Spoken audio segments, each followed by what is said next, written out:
Nakakita na ba kayo ng eclipse? Ang mahiwagang sandali kung saan bahagya o ganap na nagdidilim ang kalangitan. Isang pambihirang tanawin na bihira lamang magpakita. Ngayon, samahan ninyo ako sa isang kwento ng liwanag at kadiliman, ng tapang at kasakiman, at ng isang batang natutong pahalagahan ang katotohanan.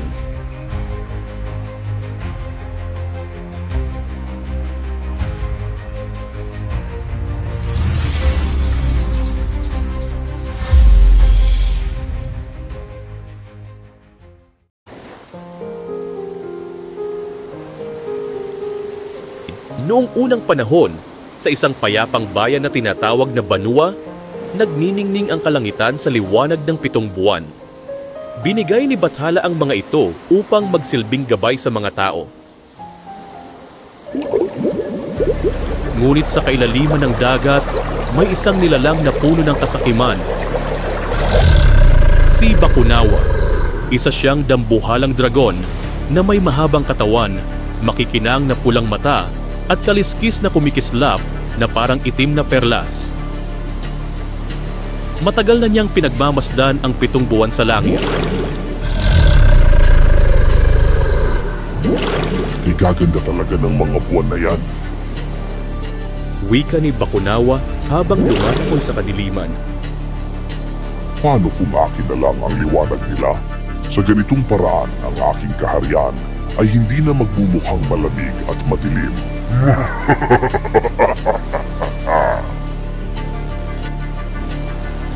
Sa matinding kasakiman, umahon si Bakunawa mula sa dagat, lumipad patungo sa langit, at sa isang iglap, nilamon niya ang isa sa mga buwan.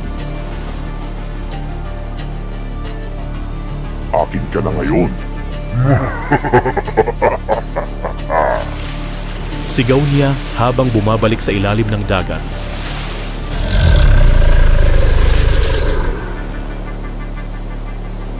Ngunit hindi nagtagal, natunaw ang buwan sa kanyang tiyan. Naguluhan siya.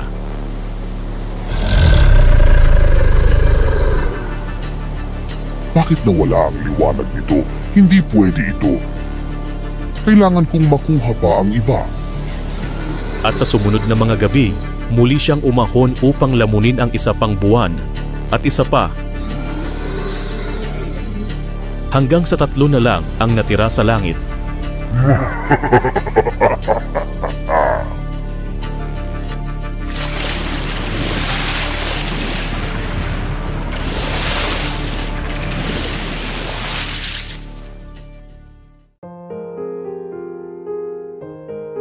Sa bayan ng Banua, may isang batang kilala sa kanyang kapilyuhan, si Bulan. Mahilig siyang magbiro at madalas niyang sinasabi ang tungkol ni Bakunawa. Isang gabi, habang mahimbing ang tulog ng mga taga-Banua, isang malakas na sigaw ang gumising sa katahimikan. Gising! Gising! May Bakunawa! Mabilis na naglabasan ang mga tao, takot sa kanilang narinig sa inaakalang panganib. Subalit sa halip na isang halimaw, isang batang lalaking humahalakhak ang kanilang nakita.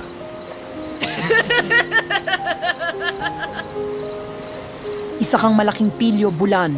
Kapag dumating ang tunay na panganib, wala nang maniniwala sa'yo. Biro lang po.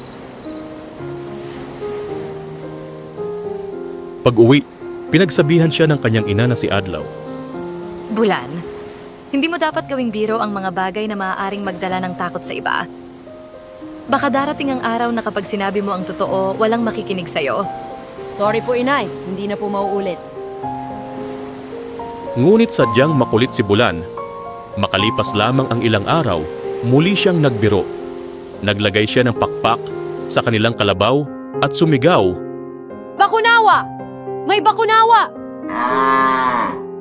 Muling nagsitakbuhan ang mga tao, ngunit nang makita nilang kalabaw lamang ito, nagalit sila lalo. Wala nang maniniwala sa'yo, Bulan. Sigaw ng isang magsasaka.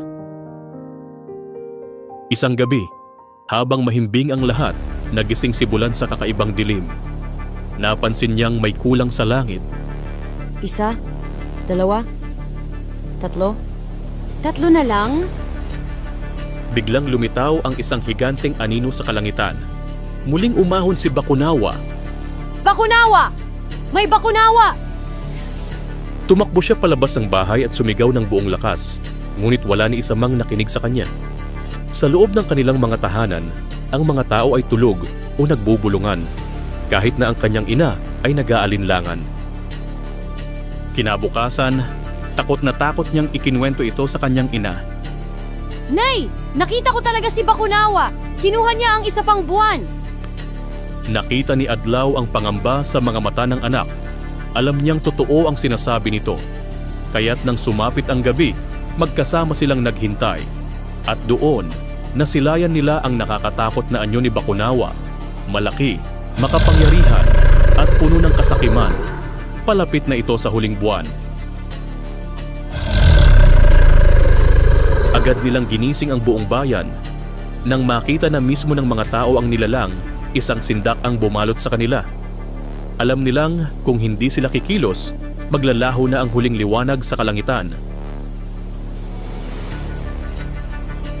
Sa gitna ng kaguluhan, isang ideya ang pumasok sa isip ni Bulan. Kung kinatatakutan ng Bakunawa ang ingay, maaari nilang gamitin iyon upang itaboy ito. Kailangan nating mag-ingay! Kinalulugdan niya ang katahimikan, kaya kung gagawa tayo ng malalakas na tunog, matatakot siya!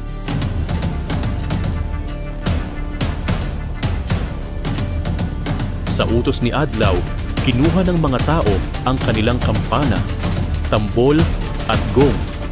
Sama-sama nilang pinalakas ang kanilang sigaw, pinag-alog ang kanilang mga kasangkapan, at pinuno ng tunog ang buong banwa.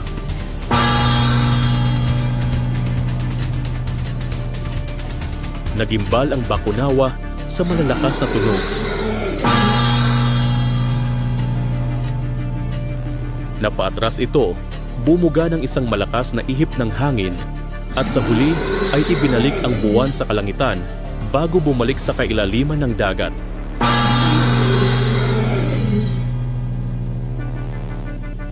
Muling lumiwanag ang bayan, at sa pagkakataong ito, isang bagong aral ang natutunan ni Bulan.